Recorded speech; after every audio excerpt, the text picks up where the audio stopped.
Okay, good morning, everyone. I think it's me, Fran Lewis, the Queen of Restream. And Richard Belsky is here, and his book is called The Vanishers. And if you don't watch out, you're going to be disappearing too. Trust me. This is based on an Agatha Christie book, right? Where everybody sort of disappears. But when you enter the, No, no, no. this is so I had close. never even thought of that comparison, Fran. I'm This sorry. is You're so thinking close. about, and then there were none, or whatever it is. The Yeah. Agatha Christie. No, no. This So is when more of a paranormal book. I can't believe that these people come into this mansion. What was your impetus for creating this novel and the primary plot? And I read the first scene and I got the shakes right away. I'm sorry. What, Fran?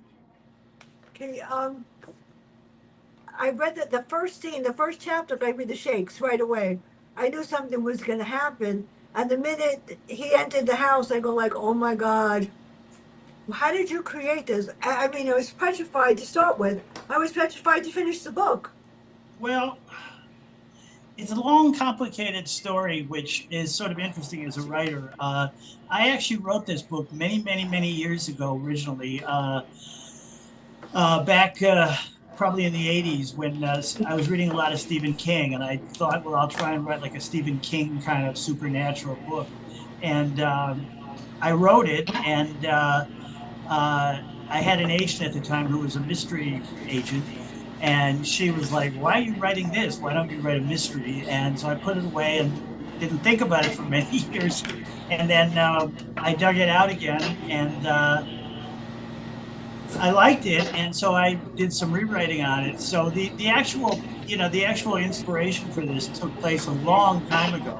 But I just I always love things like the Twilight Zone and the X Files, and things that don't make any sense. And so I just came up with this idea, which is, what if I had a house where people went into it, but they don't always come out and they kind of disappear. And the twist in this, of course, is they don't just disappear, but everything about them disappears. There's no evidence that they ever existed anymore. And the only person that really sees all this is my character, Megan Foley, and so everybody thinks she's crazy. This is so scary. I mean, I'm reading the first chapter over again, and it's like, oh my God. But then you go back 1 year to Megan and Patrick. Right. So So the book why would starts. people want to do this? Why did they enter this mansion and not really? They just because it was beautiful. They what? How come they decided to enter this mansion and for rent, and they knew nothing about it? But when you go in there, I mean, anybody would want to be there. Yeah, well, it's like a lure. I compare it almost at some point to like a cockroach kind of thing. Like they're lured into the trap and then they don't get out.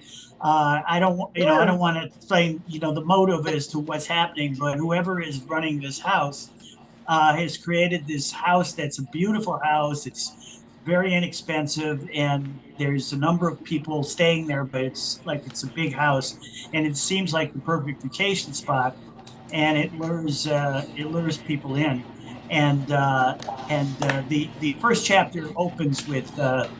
Megan. You see, she's been through a devastating time, and then we do a flashback to a year earlier. We see how she got there.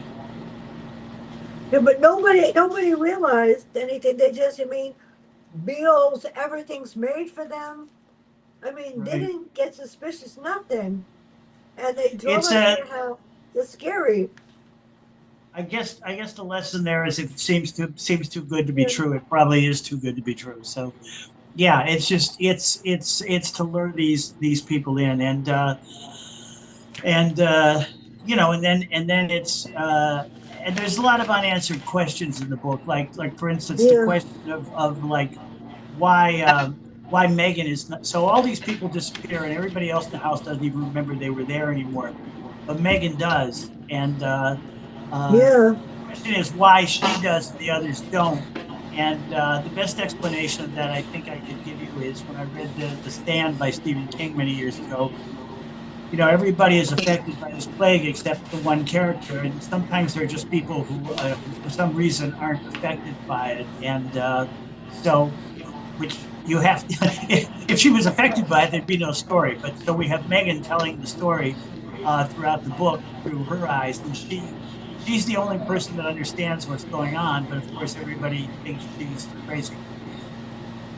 Megan wanted to just come for vacation, and then Patrick goes and plays Monopoly with these people because Mrs. Monahan sort of like dominated what she wanted them to do, which is even more scary. And I got the feeling that, Megan was being gaslighted after a while. So how did you, what, she woke up one night and she just felt kind of like weird. How come? I love Well, Megan. that's just part of it. As the book goes along, you'll see there's just there's an eerie alien kind of thing going on in the house, and it affects it just affects everybody in the house. And this house that seems so perfect, it just I'm just basically with that where she wakes up after having sex with her husband and she feels weird. It's like something creepy happened. I'm basically just trying to That's create the this one this question. mood of of unease, in the house that something is wrong. This is I don't believe I did this. I have the wrong question in front of me. It's just that then all of a sudden she tells him that she sees Tommy, and Tommy loses a Nintendo, and I go like, wait a minute, who's Tommy? Yeah. And she sees things, yeah. Well, that's the beginning of the problems. Uh, some point around I think chapter 4 or 5. There's two kids in the house, and Yeah. suddenly there's only one kid, and she's like, "What happened to the other kid?" And everybody's like, "What are you talking? There's only one child." And that's when she starts thinking, she doesn't understand what's going on or why or how. And This is she's a my character is a prosecutor. She works for the Manhattan DA's office, so she deals with facts and evidence. So she immediately starts trying to investigate because she thinks, well, there's got to be a logical reason for this, but of course there isn't, which frustrates her even more. this is scary. So how would you describe the house? Tell us, imagine we decided to join the summer there. Who is Mrs. Megan? And from the start, there's something very odd about her, isn't she? And then Megan begins to see people that don't exist, which is really cool.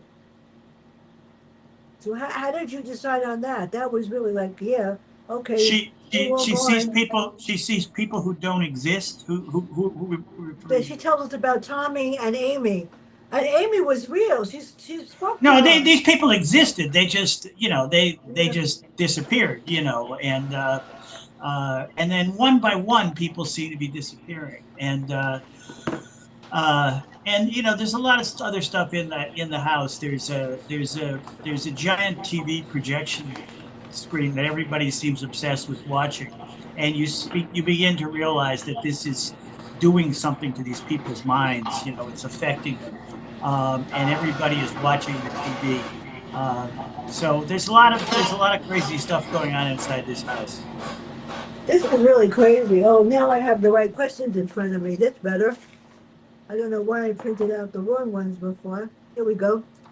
Now, the purpose of the book is just practically scare everybody, which it does. And you get a Megan Foley begins to see people. Why does her husband and other people think that she's crazy? Yeah. I mean, seriously, they look like Megan, you're out of your mind. What the heck is the matter with you? But she's not crazy. But then they think she's crazy. Yeah, it's like again, it's like sort of inspired by a lot of old science fiction stuff, like Invasion of the Yeah. Body Snatchers, if you've ever remembered that old movie, where nobody believes somebody when they're telling them something is going on, it's wrong. Everybody thinks the person's crazy.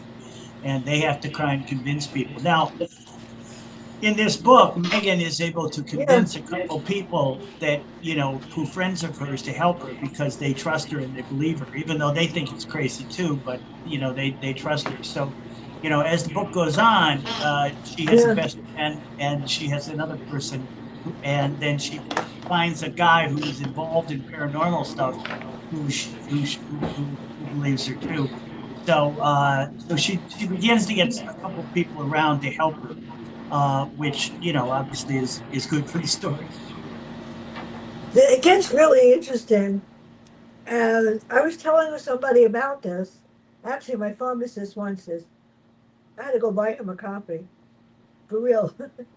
Anytime I do whatever, and I go to pick up something from CVS, they want to know what I'm reading, and I'm not allowed to come to pick up anything unless I have a stack of books. Yeah. For real, it's hilarious. And then when I go to the dermatologist later, I have a stack of books for them too. I have to bring books wherever I go, otherwise I can't come.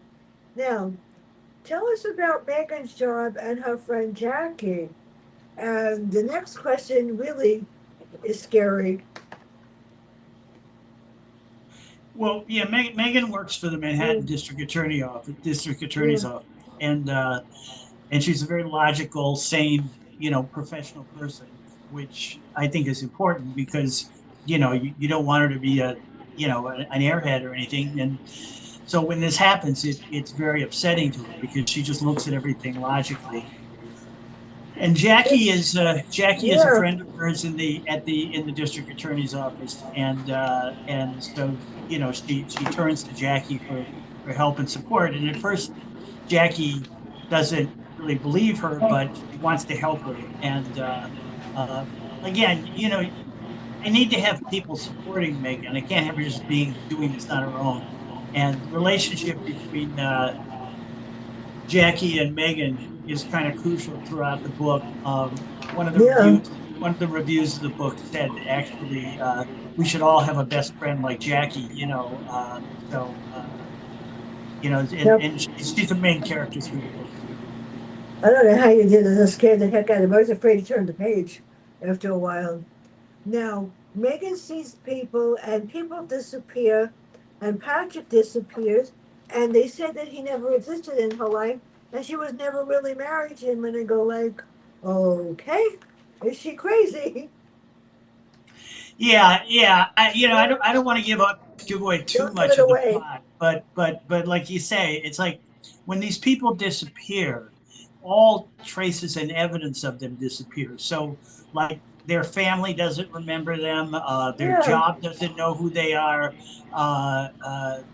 things that they did have disappeared. If they signed something, it's gone. Uh, now again, the question is, well, how does this all happen? And some of this is explained and some of it is unexplained. I also I spend a lot of time in the book suggesting that this is not like a one-time event. I talk about people disappearing through history, and one of the fun things about doing this book was I was able to do a lot of research into you know uh, uh, stories from the past and going back, like missing, ships that turn up missing and planes and the Bermuda Triangle that go missing, and suggesting that for a number of years somebody has been abducting people and making them disappear, but that this is another step because not only they're making people disappear, but they're making any memory of these people disappear too. So there's a lot of yeah. history about like UFOs and like I said, the Bermuda Triangle, and there's some fascinating stories of people who literally just seem to disappear in thin air in front of people, and I used all that to kind of build the character and to build the story in this book too. Yeah, but first she goes back to the house and she says to Patrick, you got to leave. He doesn't want to leave. He thinks that she's crazy. And then she calls the house, and then there's no record that he was ever there. So Megan goes back. She leaves, right? She leaves the house because she knows there's something wrong. She goes to New York, meets Jackie, who tells her she was never married. Now, how does she feel about that? I mean, all her life she thought she was married to Patrick, and it gets more scary as it goes on. Because I started to get nervous turning the pages again. Yeah, well, those are the questions that I Yeah, raise, and I just try and it's because this isn't a and Fran, that I've always written traditional yeah, mysteries, and they're all based on things that are real, and this book yeah. I can make stuff up, and I make a lot of stuff up, so it's I sort of create situations without necessarily explaining how and why they came about, but it's again I would compare it to something like The Twilight Zone or X Files or something like that. And if, for anybody that likes those kind of shows, I would think maybe you would find this book interesting because it's that kind of supernatural, unanswered questions like this can't be happening, but it is for real. It's your fault that I wrote When Lies Win, my last book that came out last week. People that tell a lie, they have to deal with an imaginary mirror. And the imaginary mirror will decide what happens to you. But the first time ever, my publisher put the face of the mirror at the end of each chapter so you see who's going to destroy you. It's so good. I was so impressed. It's Yeah, as it's scary. fun. It's fun to write things like that. Yeah, Yeah. I had to do something different. Now, Mrs. Monahan from the beginning gave me the EBGBs. Anybody that walks in is too nice is dangerous. Yes. Yeah, and then Megan knows she's dangerous, but how does she deal? How does what happened to the people relate to what happened in the house? And this lady, I don't think she's ever going to get well. We'll see what happens at the end, but the ending got me like, holy God. Well, I'm not going to say what that is because every time I open to the last page, I go, I hope she doesn't get me next. Mrs. Monaghan is crazy. So how does the house? What does it seem to envelope and cast a spell on these people? People just want to stay there. They don't even go outside ever. They don't even take a walk. No, they basically are watching the television, Yeah. and again, the No. television plays a big part in this book.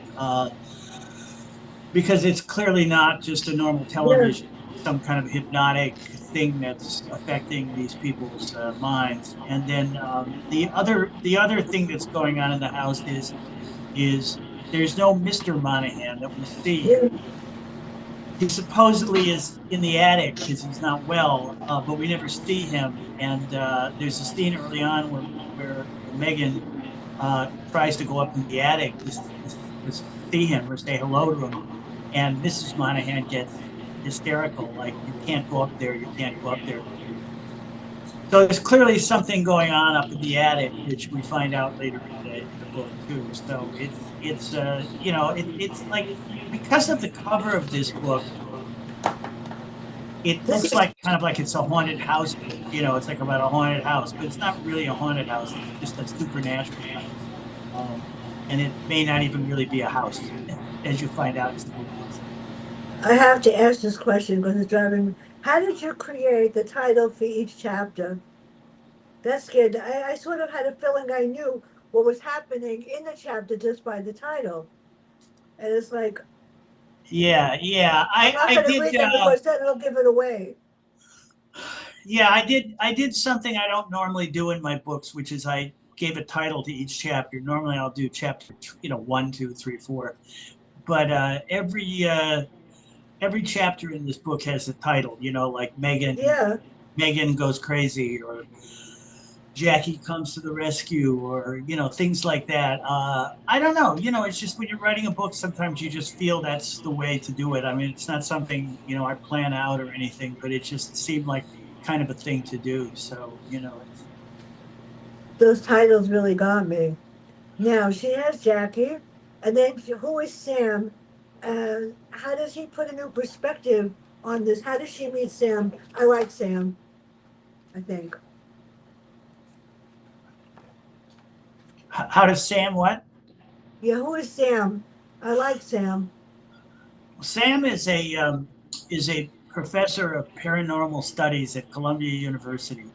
And Jackie, her friend, says, maybe you should talk to this guy. And she does, and he believes her. And he starts working with her to try and deal with the things going on in the house. And It's there also becomes a romantic interest. So uh, there's a thing that starts going on romantically between the two. So he becomes a big player in this, Sam Devane. But they're trying to, they're trying to solve the mystery of the house, but they're also falling in love as they're doing it. this is so scary for real. Now, what does chapter 29 mean? Ready or not, here I come. Well, Yeah, that's that's scary when too. Megan. So the book takes place in two time periods. It Yeah, begins in the beginning where she's looking for the house again, yeah. and then we go back to the whole thing of where all these people disappeared, and then at the end of that, she decides to she keeps trying to look for answers. So she spends a year looking for the house, and then she finds the house again in a different part of the country, and the house is literally moved. And she she basically is determined that she's going to get the answers, and she's going to come after Mrs. Ryan and these people. So that's what it means. Ready or not, here I come. She's basically saying that to the people running the house, which is in her view is Mrs. Ryan. But we don't think that Mrs. Ryan is really Mrs. Ryan. We think that may just be um, an image or illusion that has been created. Because Mrs. Ryan is this supposedly kindly old Irish woman, but she clearly is not. This is scary. Now, who is Danny? I felt bad for him. And what does Megan tell him? Who is that? Daniel, Danny. Danny? Yeah.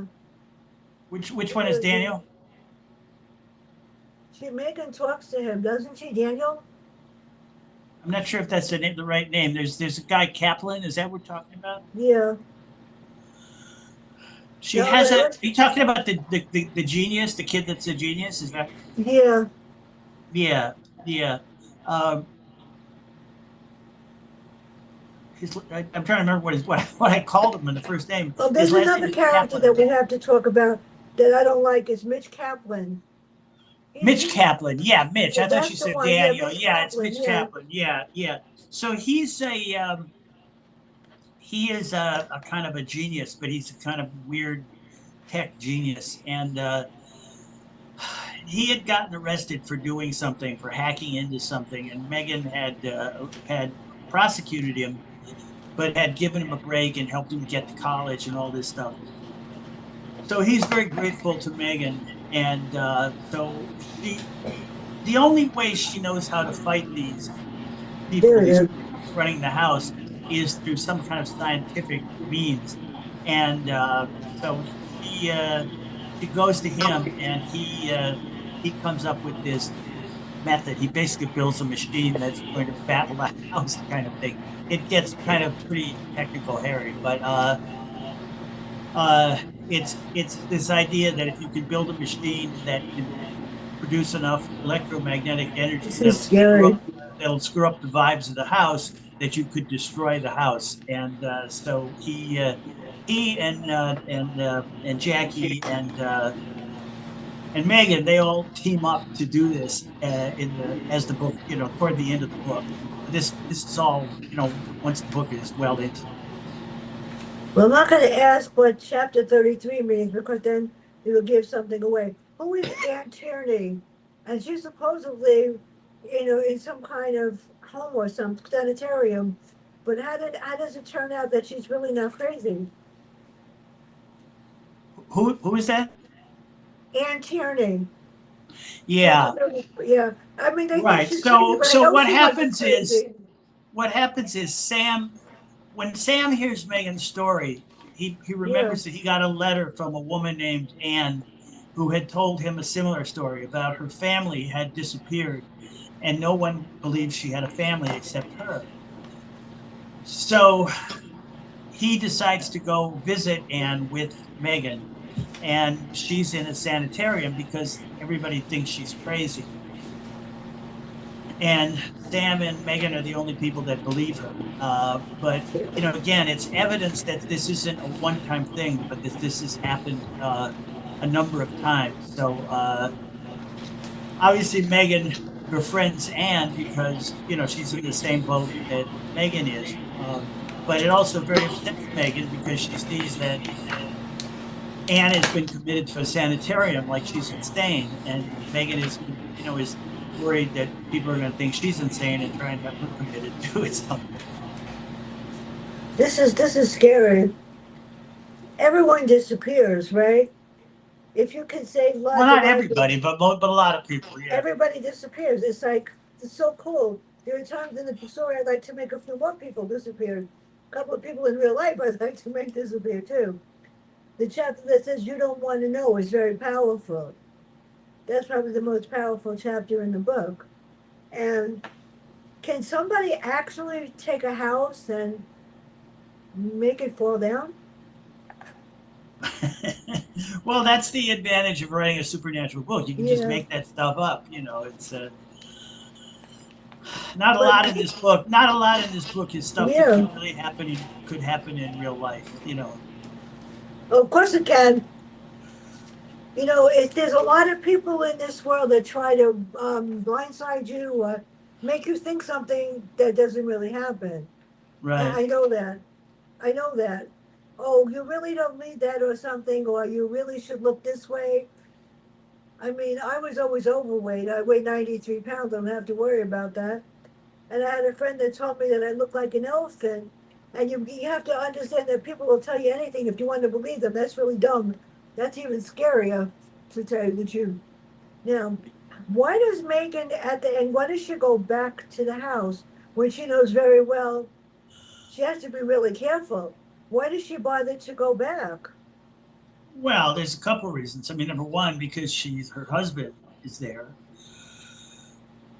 and she wants to save her husband, and you know, and she wants answers.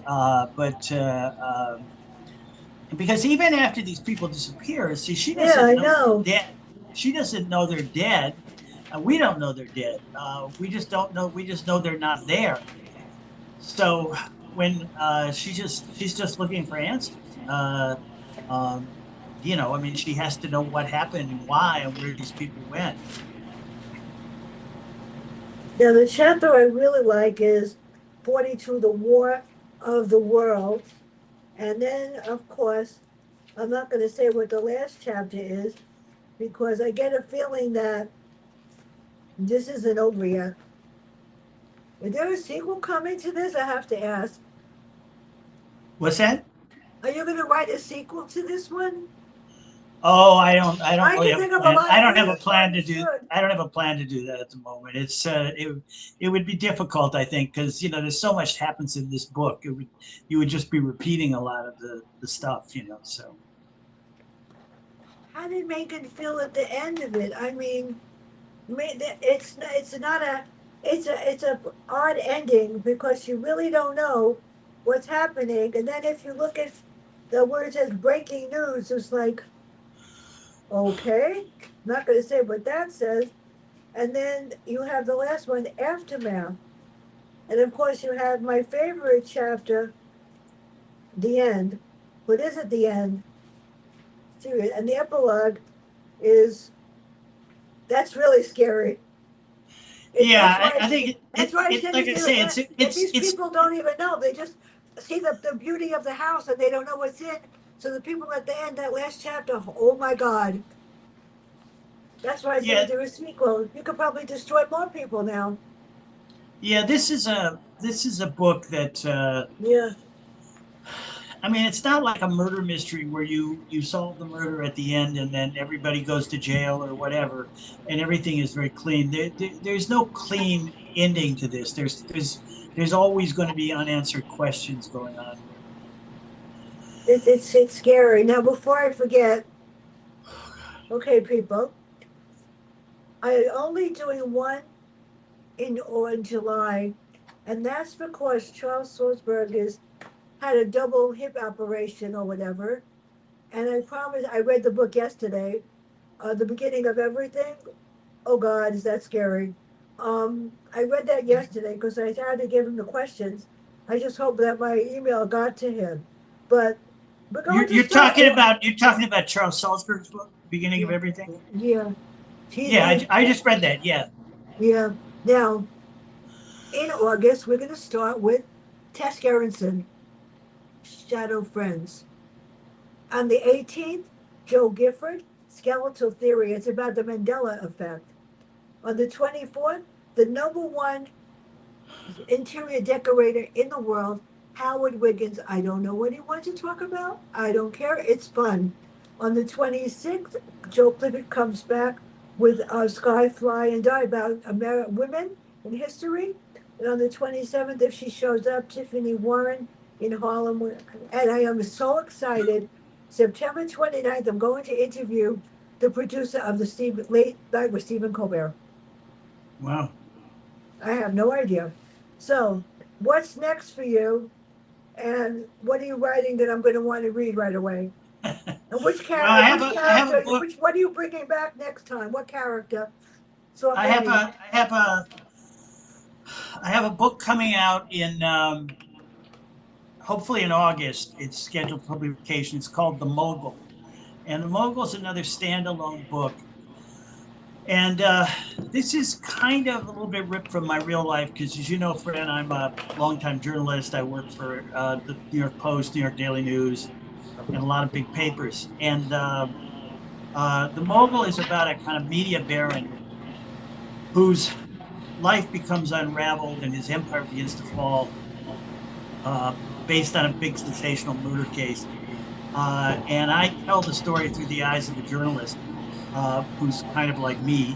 And it's a little bit like this is going to sound egotistical, but when I tried to write it, I tried to write it a little bit like Citizen Kane, the movie, you know, like a newspaper publisher who starts off as a man who tries to do all these wonderful things, but then falls into corruption and scandal, and his whole life and empire falls apart. Which So one? that's coming out I didn't from, get the last Claire Carlson one, and I didn't get something else, the Dana Perry one either. yeah, and I don't have those. that's the next book. I'm Oh, just good. finishing up another Claire Carlson book, and that is supposed to go to the publisher in August, and that would come out in early 2027. Well, for those of you that when I did the book is my book is at the bottom of the pile over there.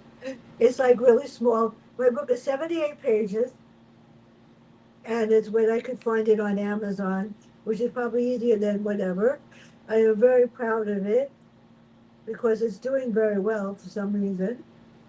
I've sold over 200 copies in the last 2 weeks. I don't know why.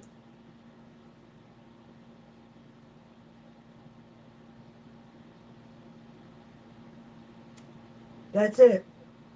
Okay, there That you go. that did the cover. Yeah, she really did a great job. Short stories that will send chills down your spine by Fran Lewis, and it's doing very well. It's pretty high up in psychological, and for some reason, people are buying it. And I've sent some. Like my pharmacist has 10, and I went to the bank yesterday, and they all took one. They said I couldn't deposit anything unless I gave them a book. But that made me feel good. So I've sold quite a few, but it depends. I didn't ask for, I don't even want reviews. So if anybody out there has read the book and wants to give me a comment or want to read the book, I will put your comment on my website and put your information. I don't want reviews because I don't like reviews Why don't you want reviews? because I've been finding that people on Amazon are nasty and they don't understand it. So the last book I had, somebody wrote something really nasty. I said, I don't like that at all. And then on Goodreads, if you post a review on Goodreads, for some reason, some stupid person will say, why did you write that? It's too long. I said, it's none of your business. The only person I have to impress is the publicist and the author. I don't care what you think. So, they're nasty. So I posted your reviews on LinkedIn. I got quite a number of views in 5 minutes. When this is done, I will send you the video from you. This is on YouTube. This is on YouTube, LinkedIn, FaceTime, X, and Blue Sky. It's everywhere.